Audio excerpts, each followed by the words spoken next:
2016-2017 სასწავლო წლისათვის განათლების საერთაშორისო ცენტრი იწყებს სასტიპენდიო პროგრამის განხორციელებას მაგისტრანტების, დოქტორანტებისა და ასევე სახელმწიფო დაწესებულებებში დასაქმებულთათვის, რომელთაც სურთ კვალიფიკაცია საზღვარგარეთ აიმაღლონ. აპლიკანტების დაფინანსების შესახებ გადაწყვეტილებას განათლების საერთაშორისო ცენტრის კომისია იღებს. პროგრამის მიზანია ქვეყნის განვითარებისთვის პრიორიტეტულ დარგებში მაღალკვალიფიციური აკადემიური ხარისხის მქონე კადრების მომზადება. განათლების საერთაშორისო ცენტრმა 2014-2016 წლებში 200-მდე საქართველოს მოქალაქეს დაუმტკიცა სასწავლო სტიპენდია. განათლების საერთაშორისო ცენტრი 2016-17 წლის საკონკურსო პროგრამებს აცხადებს. ამ ჯერზე პროგრამები ცხადდება სამაგისტრო და სადოქტორო პროგრამაზე უცხოეთში ამ ორ დასახელებულ ხარისხის მისაღებად.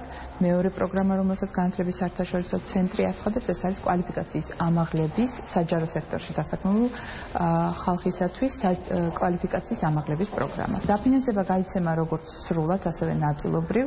ეს დამოკიდებული არის იმაზე, თუ რამდენ ფულას დააგროვებს, საკონკურსო ფულას დააგროვებს აპლიკანტი კონკურსის მსვლელობაში.